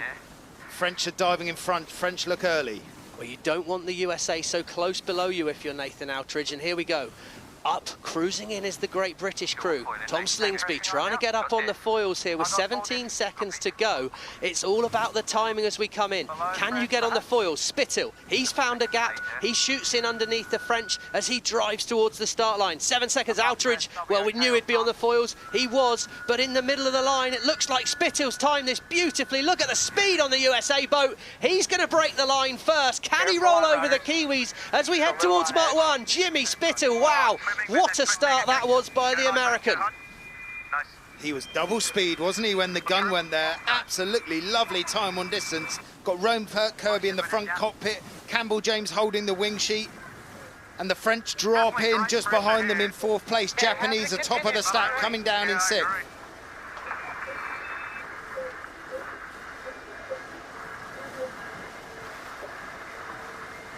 So the USA traveling at nearly 60 kilometers an hour in just 20 kilometers of wind. France sitting in 2nd, Japan in 3rd, and then New Zealand in 4th. Underway here, leg 1 of 6, the 3rd and final race of the day on day 1 at the Italian Sail Grand Prix. Nice rounding there. Interesting that Rome Kirby was up in the grinder position. There's Morishima for Japan.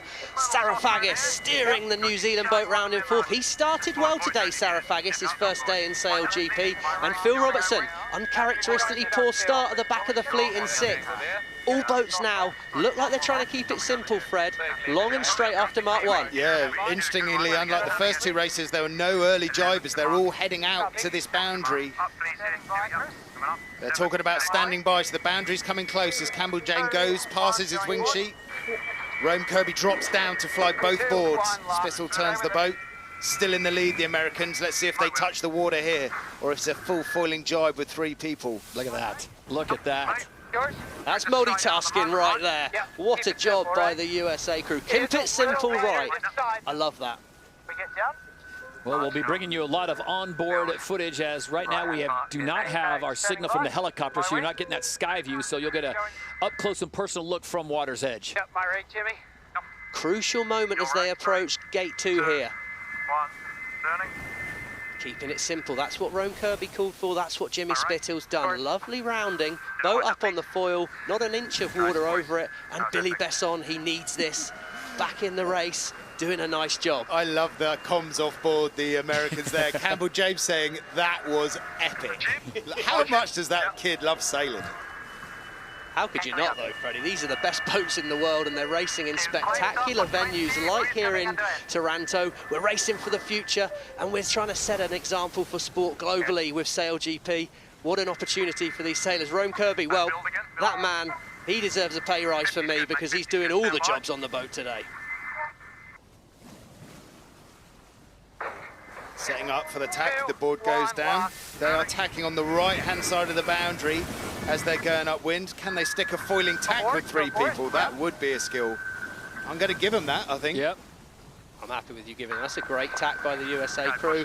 Ominously in the right-hand side of the picture there, Nathan Outridge in Japan, showing us 100 metres behind at the moment, but that's nothing in these conditions with just three crew, Freddie. So to paint the picture, we've got the USA and France who are out on the right-hand side of the upwind, and we've got the Japanese and the Spanish who are coming from the left-hand side. At the moment, it looks like the boats coming from the right. The Americans and the French are just crossing the boats from the left, but if it's like the last race course, it's not about what side of the course you go to. You've very much got to sail in the puff and the shift that is present at that time.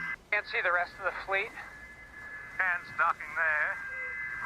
That's Rome Kirby. He's so vocal on the boat today. He was the driver on this boat last year, moved to flight control, really stepping up in the tactician's role today, and what a job he is doing for Jimmy Spittle and Paul Campbell-James. They seem to be in the right place at the right time. I find it very interesting that all the sailors are tethered into the boat for safety reasons, for obvious reasons, and Rome Kirby, unlike the Japanese boat here, has got to lean forwards to grind because his tether won't let him get to the pedestal, whereas when we're on board with the Japanese, Morishima really quite comfortable and moving it a lot. Here we go, a replay of tight cross for Japan there. He must dip behind the French crew. The French coming from the right of the screen have the right of way. Outridge, keeping it simple, dipping it behind.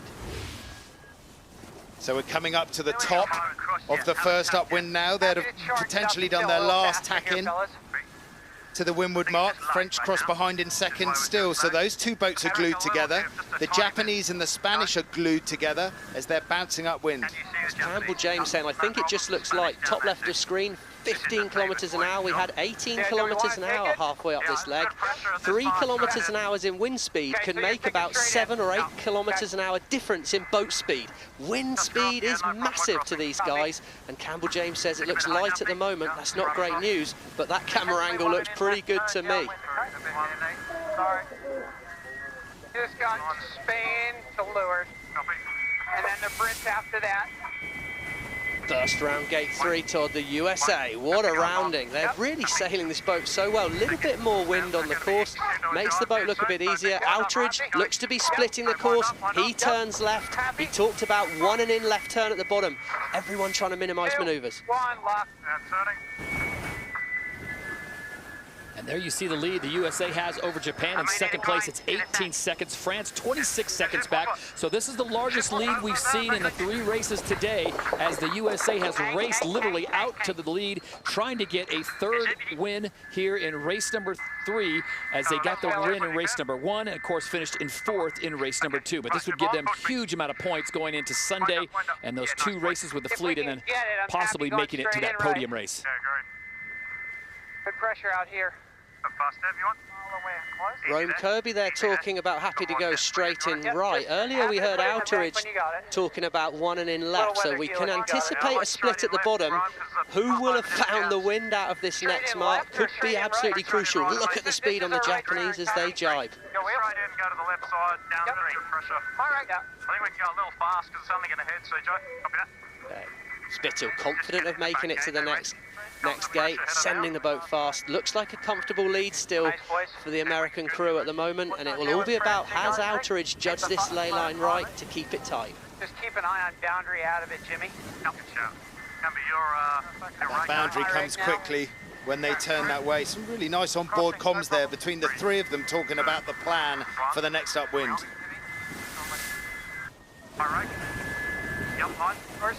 The boundary comes quickly for the Americans this way. They've got to be looking to set up pretty quickly. Okay, 15. Setting up. Stand by. Yep. Campbell-James said 15. That's 15 seconds to boundary. You do not want to sail out the race course. You get a penalty. Boards on the lock. There we go. Lovely tap. Keep pressing. Yours. Rome Kirby saying press a little, CJ. That's when Campbell-James, the wing trimmer, is driving on the exit of the tack. Rome Kirby saying press. That means bring the bow to the right-hand side of the screen, power up the sails, power up the wing sail, and get foiling. Okay, here we go, Paré. French for get ready. They're setting up there. Lee McMillan crosses. And they've made a good move in this move, French. They're on this final upwind leg now. Nice tack for the French. Can they stay on the foils? Well, we don't know. We'll find out later when we see how they're doing with Japan. But right now, USA, Jimmy Spithill, I think the only issue he's got is himself. If they can keep it simple now, they should have no problems.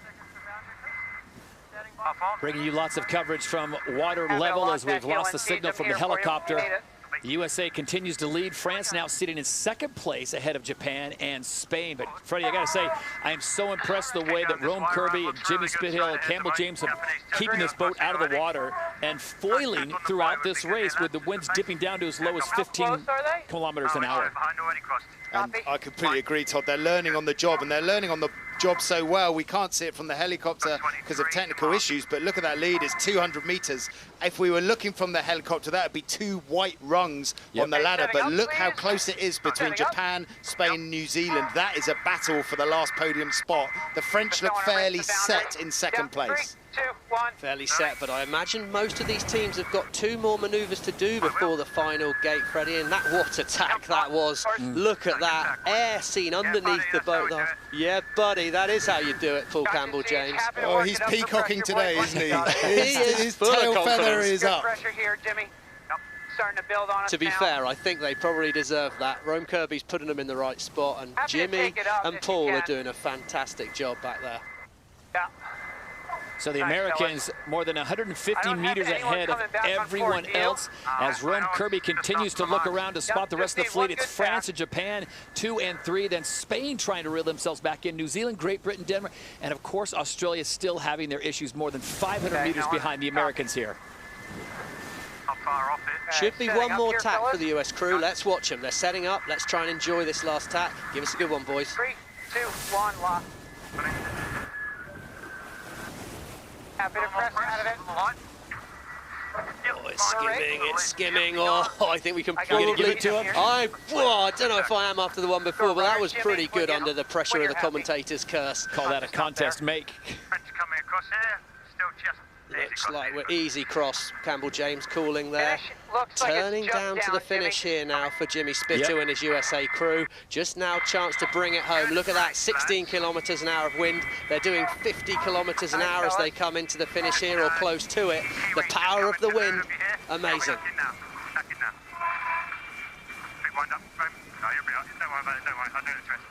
I got you, I'm here if you need it. And with 19 kilometers of wind, the USA has run away from this one as France has moved into second place, Japan in third, but no one's going to catch the stars and stripes here on race number 3 as Jimmy Spithill, the man known as the Pitbull, comes back and claims the third race. What a performance by him and his crew. So for the Americans, it's a first, a fourth, and a first. That is a great start to this two-day event. Spanish crew up to fourth there. Phil Robertson doing a good job at Besson. He needed a big result in this race 3. And he got it up to second. But look at that. We talked about Great Britain and Australia needing a good race. They haven't got it. I think Outridge is not going to be over the moon about that. He was up there early on in the race. He dropped back a bit, but still a very good day. Well, he had a good first 2 races in Bermuda and followed it up with a 5th in the 3rd race, lost momentum. I think that's a great day for Nathan and those boys, all on the top in the top 3. Yeah, Nathan Outridge gets the full set of the podium, a second, a first, and a third. Penalty GBR relative Denmark, penalty GBR relative Denmark, not entitled to room at the mark. Oh, Goodison there trying to force it in at the finish line. That's costly. That drops him from 6th back to 7th. Denmark sneaking past him at that final turning mark. It's been a tough, tough day for the new British driver there. Penalty clear with that big manoeuvre for the British crew now. They have to spin it up to the finish line, but out the back, well, who'd have thought that? 1st and 2nd in Bermuda, 7th and 8th at the end of race 3 here in Taranto. Doesn't take long for a lot to change, Freddie. Not at all. Not at all, but like we said, we know you can be in 6th place overnight and win the regatta, but they've got to reset pretty hard, the Australian boys. Tough to see the defending champions, Australia Sail GP and Tom Slingby, have a very difficult day today. I tell you what, chaps, that's a first in sailing, isn't it? To see 3 people sail a 50-foot yacht out of the air, foiling It's stadium race course. I've never seen light air sailing like that. That was amazing. That was absolutely spectacular, Freddie, I agree. And kudos to the crews there on board the boats, working it out so quickly. They've had no real practice time at that. It's just been a lot of theory and conjecture. And wow, it was a great performance they gave us. Well, with the light winds forecasted and everyone came out, the three-man crew, the adjustment was made, and it looked like Jimmy Spithill and his crew, as you guys mentioned, there were 4 crews that were in favor of sailing with 3, and there were 4 that were against it. Jimmy Spithill was certainly in favor. Well, and I think we'll look at the results. I can tell you who I heard was in favour of it. Spain, Japan, USA and France. Let's have a look at the leaderboard. All right, let's take a look at the leaderboard as they've been updated now. With the USA now in first place with a tie with Japan. Remember, they were in second place, so they're equal on 21 points. Spain now sitting in third, and then the gap back to France, Great Britain, New Zealand, Denmark, and poor Australia sitting as the defending champions, sitting on just 5 points with 3 races of 6 complete. A lot of work to do overnight. We'll come back tomorrow. There'll be 2 races, and then, of course, the podium race.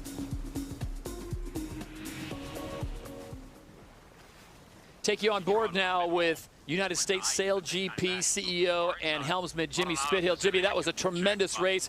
You guys were near perfect on all your maneuvers, staying out of the water. The wind was building just a little bit, but what do you give credit to on that last race and the performance of your crew? Yeah, it really was crew work. I mean, when you're sailing 3 up, you've got all the jobs of 5 crew members that go essentially to 2 guys because the helmsman really doesn't do a whole lot. So full credit to CJ and Rome and just trying to stay clean and get away from the pack behind us. Jimmy, as you get ready for tomorrow, obviously the forecast is for some possibly more wind building. Would you enjoy bringing 2 more crew members on, or do you like the way things are going with just the 3 of you?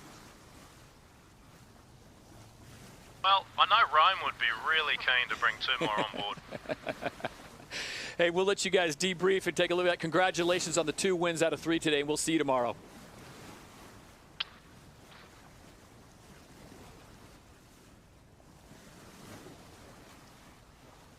Well, it was great to see this pre-start. Even in this light wind with just 3 crew, we saw how hard to control the boats are. 40 seconds to go, and the Danish leaping out of the water.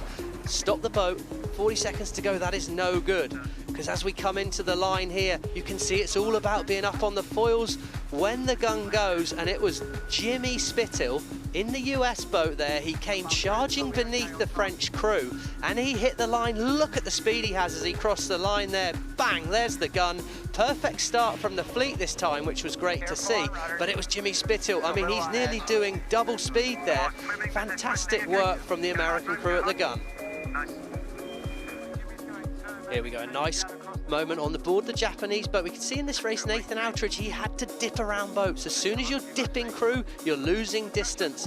Found himself a little bit in the pack, and for Japan it made it a tough day, but what a performance in that race it was for Jimmy Spithill, Rome Kirby and Paul Campbell-James. That boat stayed dry for an incredible amount of the race, and that was some performance by those 3 crew members. Big day out for Rome Kirby, but I think he deserves a lot of kudos today, because tactician, grinder and flight controller sounds like a busy day to me.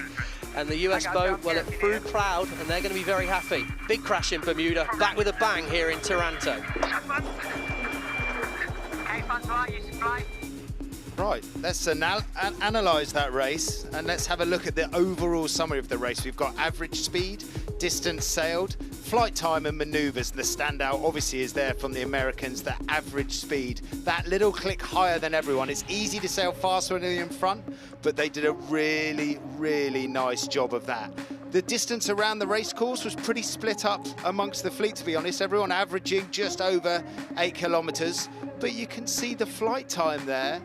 Let's dive onto our flight time analysis. You can see the flight time there. That's how well they're flying the boat. And you can see the flight time as you go lower down in the fleet, the numbers start dropping. Unfortunately for the Australians, down at 82%. You don't want to be there. The higher you fly the boat, the faster it goes. You can see 71 centimetres by the Americans. That's really nice. Foil stability is how well you fly the boat to target. Lovely job by the Americans.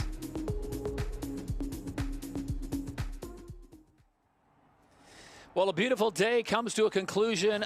Race day number 1, 3 races in the book, and at the end of those 3 races, we have a tie, 21 points even for the USA and Japan. We'll see how they shoot it out tomorrow. We got to remind everyone that sustainability is at the forefront of everything that SailGP does, and they have just been magnificent here in Taranto, the way they've been able to work around the programs here. But guys, everything that's happened here in Toronto, from the Inspire program, from the inclusivity, from the sustainability, it has been a magical job.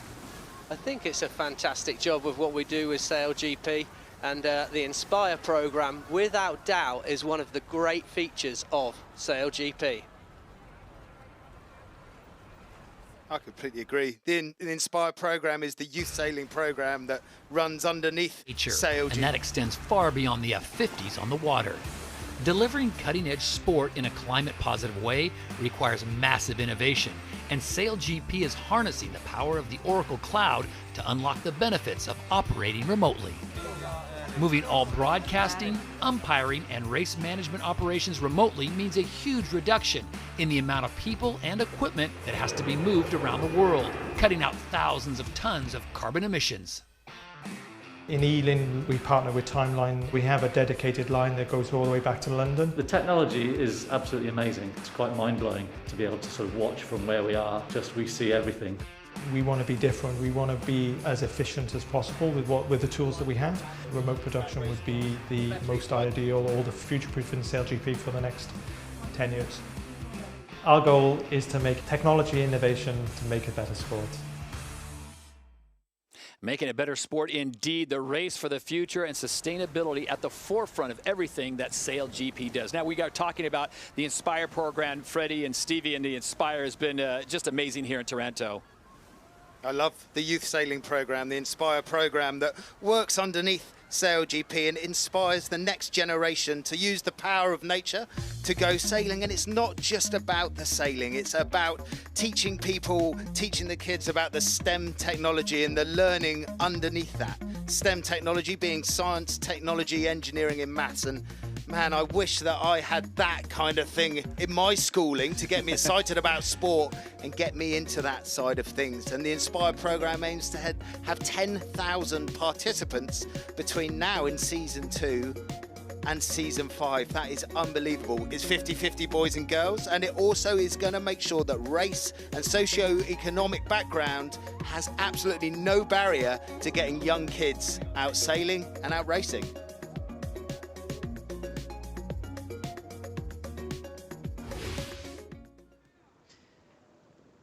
Well, the Australia crew first back to the dock here. They'll be having a big team debrief. The defending champions in 8th position as attention turns now to Sunday's racing. Let's have a look at the forecast tomorrow. It's going to be another balmy 30 degrees here on the Mediterranean. Clear skies, though. Winds predicted to be a bit stronger tomorrow than we saw today. Southerly winds should build throughout the afternoon. Strong sea breeze, which we usually experience so strongly during the week here in Taranto. And they're forecasting winds of 20 kilometres an hour, but some strong gusts expected around the hottest part of the day. The decision on how many crew will be on tomorrow's racing will be made closer to the racing, but we do know that in all winds, these 50s certainly deliver on drama and excitement. And tomorrow the 8 international teams continue to battle it out to be crowned the inaugural Italy Sail GP champions. Very much, Ali. As we try to explain to you and bring you up to speed, you can go ahead and put away your abacus, because right now we're going to tell you exactly how the points work and how you walk away with a win here in Taranto. SailGP is the most competitive form of sailing, with the world's most talented athletes going head-to-head for the richest prize in the sport, $1.8 million US. But to get a shot at the prize, the 8 teams must compete in the 9 events around the globe.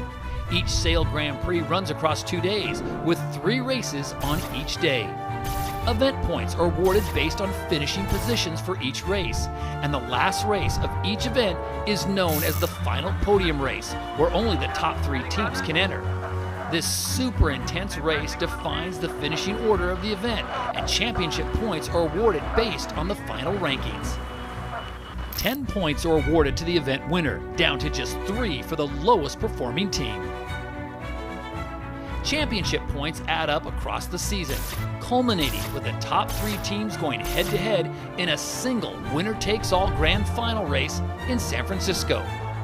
$1.8 million is on the line and can be won or lost by the smallest of margins. Over top of the Japanese are coming to this. Get ready to zone first. Very, very close there.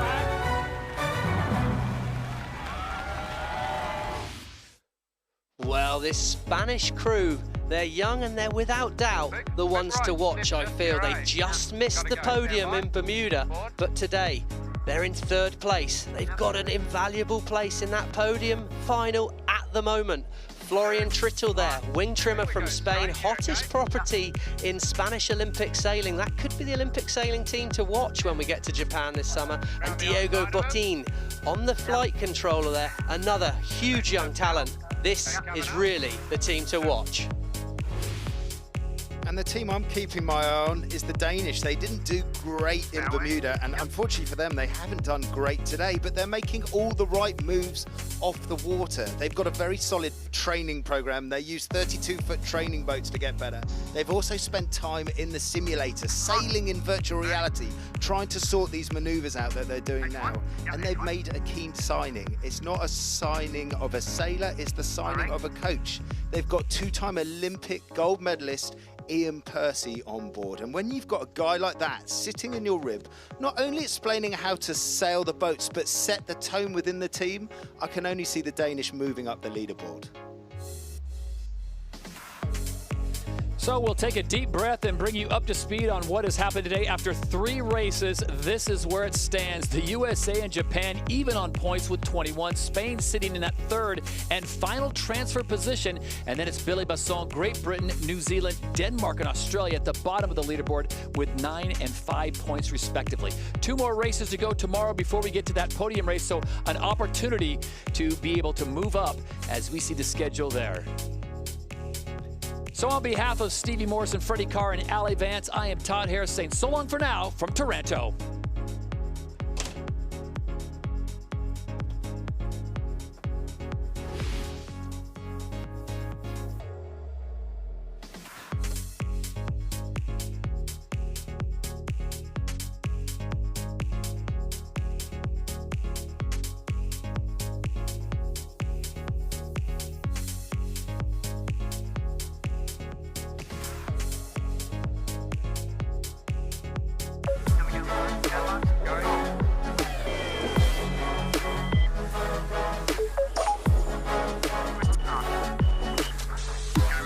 What a move by Spithill.